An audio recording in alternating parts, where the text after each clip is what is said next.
This podcast is brought to you by Reynolds and Reynolds, the industry leader in automotive technology. Learn how Spark AI, Reynolds' unified AI data layer, can help you unlock your full potential by visiting rey.com/spark-AI.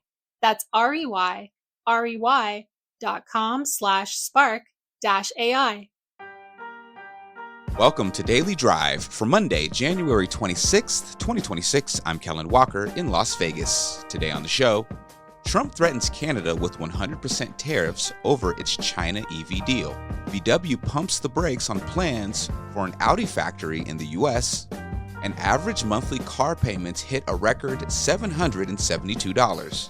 Plus, AWS's Oscar Tolumshu explains how AI is compressing vehicle development timelines from 8 years to just 2 or 3.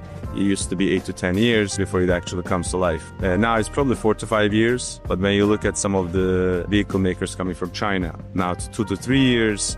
Let's run through all the news you need to know to keep up in the auto industry. President Trump is threatening Canada with 100% tariffs over a new trade agreement with China that includes electric vehicles. Trump says if Prime Minister Mark Carney thinks Canada can become a drop-off port for Chinese products entering the U.S., he's mistaken. Here's what's happening. Canada agreed to slash its tariff on Chinese-made EVs from 106% down to just over 6%, capped at 49,000 vehicles annually. In exchange, China is lowering tariffs on Canadian agricultural exports like lobster and canola. Carney insists the deal doesn't violate the Continental Trade Pact with the U.S. and Mexico, saying Canada has no intention of pursuing free trade with non-market economies. We'll have more on this story in a minute with Automotive News Canada's Greg Layson. Volkswagen Group is pumping the brakes on plans for a U.S. Audi factory. That's unless tariffs come down. CEO Oliver Bloom tells German media that European auto tariffs already cost VW $2.5 billion in just 9 months last year. He told Handelsblatt, quote, "Given an unchanged tariff burden, large additional investment cannot be funded. Audi has been eyeing American production since 2023, initially drawn by subsidies that made the math work. The company was considering 3 potential locations, including VW's Chattanooga plant and Scout's South Carolina facility under construction."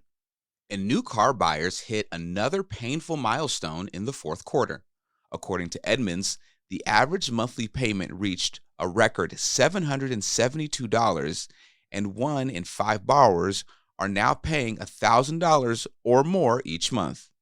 Edmunds' Ivan Drury says the numbers reflect the financial strain buyers faced all year. But there are some early signs of relief ahead. Interest rates are dropping, prices are stabilizing, and more off-lease vehicles are hitting the used market. Joining me now to discuss Trump's threat against Canada is Greg Layson, digital and mobile editor for Automotive News Canada and host of the Automotive News Canada podcast. Greg, welcome back to Daily Drive. Good to be back. So, Greg, Trump is threatening 100% tariffs if Canada becomes a, quote, drop-off port for Chinese EVs. How realistic is that characterization, and what do you think is really going on here? I mean, it's realistic in the sense that it's a drop-off port for Canadian consumers. I don't see this being an export business where China drops off 49,000 EVs in Canada and then somehow they are sent to the United States. I just don't see that happening. In fact, there's a possibility, and we've heard U.S. politicians talk about it, that a Canadian consumer who buys one and is a resident of Canada might not be able to cross the border in their Chinese EVs to visit America. So that's within the realm of possibility. So thinking that this is some kind of nefarious scheme to supply the United States with Chinese EVs is not entirely accurate. Look, further down the road, if we start building Chinese EV brands in Ontario, that becomes a possibility if, I assume, they stay compliant with the USMCA and they are deemed secure enough by both the Canadian and U.S. federal governments. That's a possibility, but that is 5 to 10 years down the road. Right now, in the immediate future, I see that not to be the case. What's really going on, I think, is everyone involved in this back and forth, in these barbs and in these threats, is best positioning themselves for the renegotiation of the USMCA deal.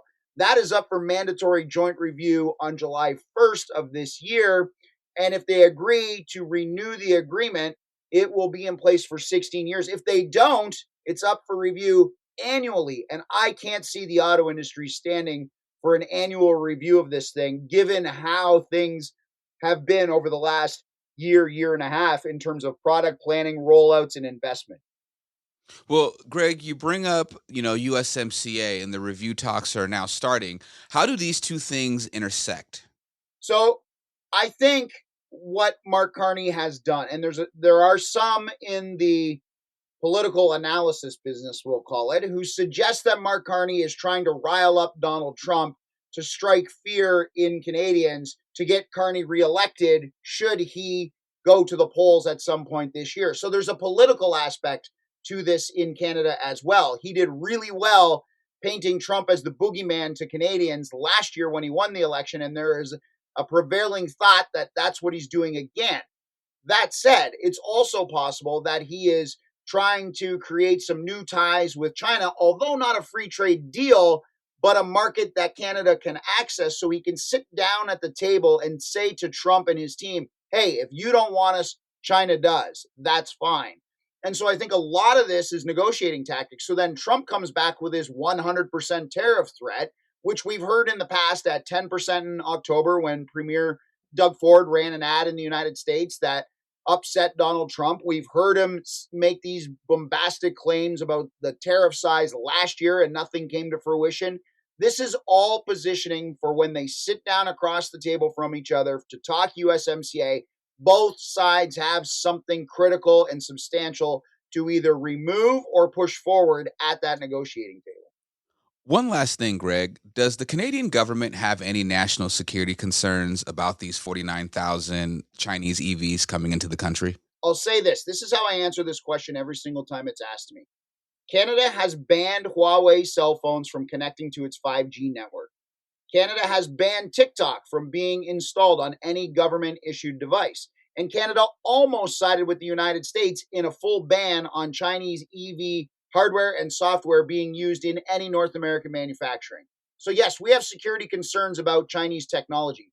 Why wouldn't they have concerns about Chinese technology in Chinese electric vehicles? They have to have some concern, but they're really not speaking about it right now. It is a small number, and I've heard people in the industry saying if Transport Canada is going to safety and regulate these vehicles, it must also look at cybersecurity of these vehicles. So that is something that might come up in the homologation process to get those cars legalized in Canada for sale.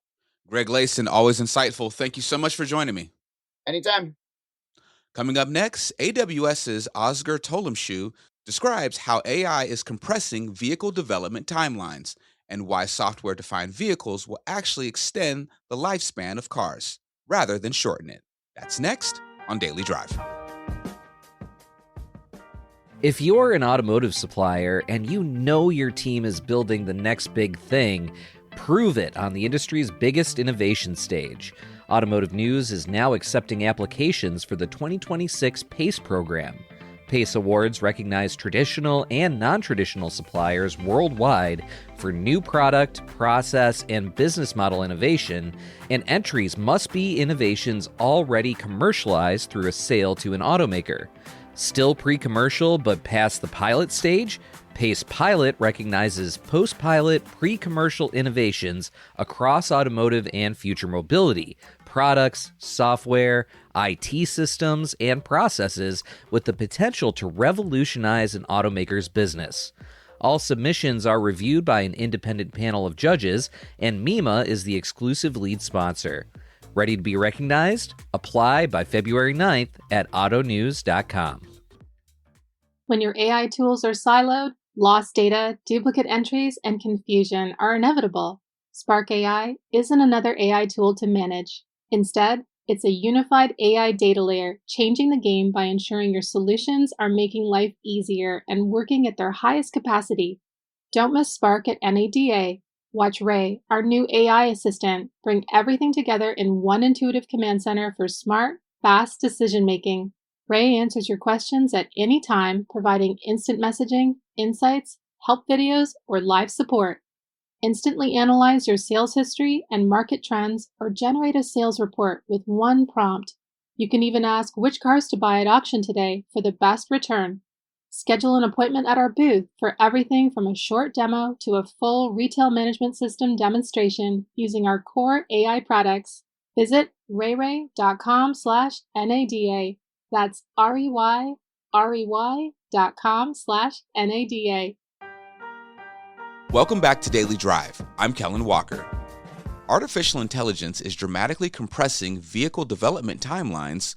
What used to take 8 to 10 years now takes 4 to 5 for most automakers, and just 2 to 3 for some Chinese manufacturers.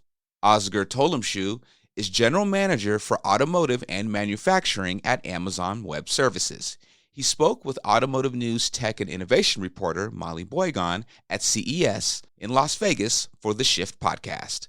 Here's an excerpt from that conversation. I would love to hear you just kind of explain a little bit about how important you think AI is to some of the innovations and transformations happening in the automotive space. It has had a profound impact, especially in the last couple of years. I think it has been around for a number of years, but I think in the last couple of years, it has had a big impact. Like as in Amazon, like we look at different parts of the value chain, and the way we look at it is the vehicle journey and the customer journey in a way. So if you look at the customer journey, starting with sales and marketing, how you actually go to a website, configure a vehicle, check out different options, the whole buying experience, and then when you start using it, leveraging of the different applications in the vehicle and the after sales and all that. The vehicle journey is more about the vehicle being manufactured on the shop floor, the ADAS, AV functionality, infotainment. If you look at different parts of it, I think in vehicle, for example, now you're starting to see a lot of the agents and AI-based voice assistants started to come in. Like we have actually been talking about this in this event as well with BMW in their new vehicle coming out with Alexa Plus. When you look at the R&D side of things, you see software development leveraging AI-based tools. We have a lot coming from AWS as well. Many of the automakers are using. I think a big theme across the auto industry has been reducing the R&D cycle. Like it used to be 8 to 10 years. Mm-hmm. When you come to a show like this, you see a concept car, and then it takes 8 to 10 years before it actually comes to life. Now it's probably 4 to 5 years, but when you look at some of the vehicle makers coming from China, now 2 to 3 years. So I think there's a lot of pressure to actually compress that R&D cycle. So how are automakers using AI and Gen AI to accelerate their vehicle development? Like some specific examples are like virtualization of different vehicle functions, like decoupling of the software and the hardware. So automakers can develop their software, not necessarily linked to the hardware that could be in the vehicle. So that's a big part of it as well. So I would say in the customer interaction, customer journey itself, I think a lot of AI happening.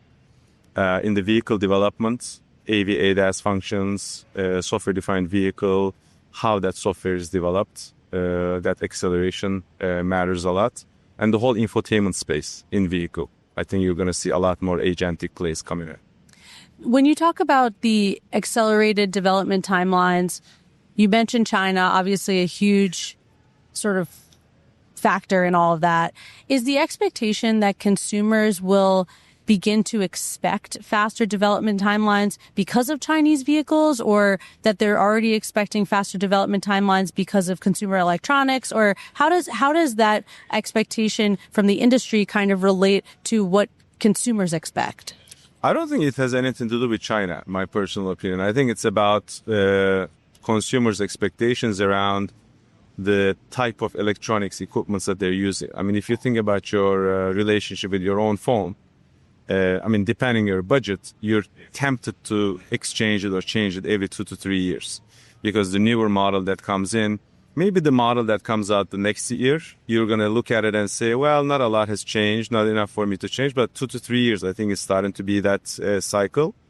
And the other thing is vehicle technologies are changing so fast, Like if you were to go into a vehicle that was taken to market like 4 years ago, I mean, I wouldn't call it obsolete, but it's not going to look as shiny as some of the new things coming up. So I think a lot is changing. And so it's essentially the consumer expectation that you expect from anything that you're using. You would like to be taking something like what's coming out new in the next maybe 2 to 3 year cycle is coming from that. This is one area of software-defined vehicles that I feel like has some tension, because I agree that the auto industry is looking at consumer electronics and consumer expectations and the kind of consumer experience and saying, if we speed up development timelines, you know, we can provide these leaps and bounds in terms of offerings, which you expect would reduce the lifetime of the vehicle. In other words, that people would be purchasing vehicles more quickly than right now, which is the average American fleet age of 12 years.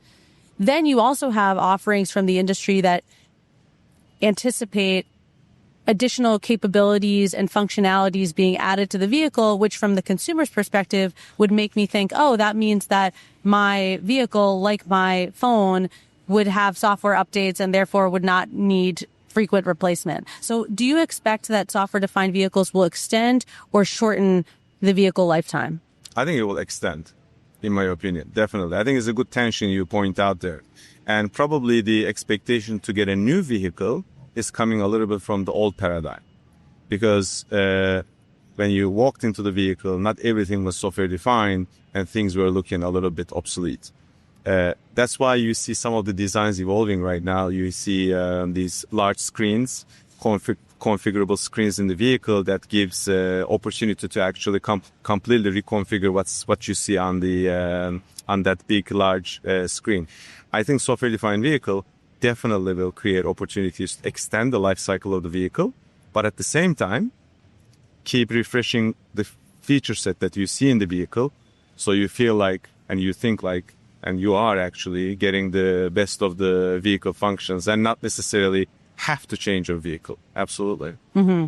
You mentioned earlier also some of the in-vehicle offerings, cabin personalization, ADAS, and autonomy. And I've been really interested in the way that the industry has solved some of the challenges of voice assistants. It was not that long ago that they were, frankly, unusable. And now the industry was tapping large language models, which developed a latency problem, and now is leveraging smaller language models on board the vehicle. Can you talk a little bit about how you are thinking about the different pathways, edge computing versus cloud, and sort of dividing the load across those different pathways? First of all, you mentioned how the user experience wasn't good until maybe like in the last year or 18 months, I would say. That's definitely my observation as well. I think the advancement we've seen on the large language models and now with the small language models, like you said, has changed it a lot. Again, like we're going to be talking about what you're doing with BMW with the iX3 that's coming out with Alexa Plus. I think that's a completely different user experience. Like it used to be command-based. Now it's more contextual. Like for example, you say I'm cold, and then it's basically the car will turn on the temperature, as opposed to you say set the temperature to 24 degrees, which is a bit more robotic. Mm-hmm. So I think that whole space is changing. In terms of the hybrid computing model, I think that's definitely here to stay, because ultimately not everything can run on the cloud. Not everything will be able to run in the vehicle. One of the things that we're seeing though is, and we're showcasing this in the show this week, satellite connectivity, high bandwidth connectivity over time is also likely to change that paradigm over time. Like a lot of our customers are looking at satellite connectivity, Amazon Leo in our case, to have connections in remote places. But over time, I think it's going to give vehicle manufacturers the flexibility to be able to do those trade-offs, what's running on cloud and what's running on the vehicle, because you will have a high bandwidth connection to a satellite at all times. And it's going to give you that flexibility. A lot of the automakers we've been talking to, as they think about their software-defined vehicle roadmaps, they came to us and said, in the long term, we have to have high bandwidth connectivity at all times so we can do those trade-offs much faster and real time. Almost like, I don't want to use a buzzword, but almost like to your point on the compute, they want that compute to be as fluid as possible, as opposed to predetermined in terms of what runs in the vehicle versus the cloud. You can hear our own Molly Boygan's full conversation with AWS's Oscar Tolemshu on the Automotive News Shift podcast, available wherever you get your podcasts. That's Daily Drive for today. I'm Kellen Walker.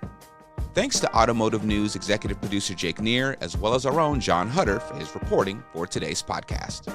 You can get the latest news on tech and innovation, Trump's Canada tariff threats, and everything happening in the auto industry at autonews.com.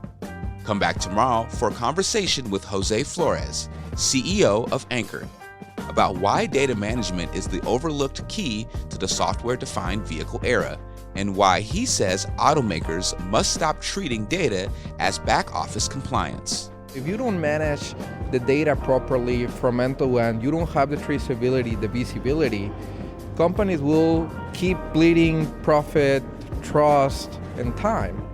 We'd love to hear from you. Let us know what you think of the show and the topics we covered today. Send us an email at dailydrive@autonews.com or leave us a voicemail at 313-444-2774. And if you enjoy the podcast, remember to like, leave a review, and subscribe so you never miss an episode.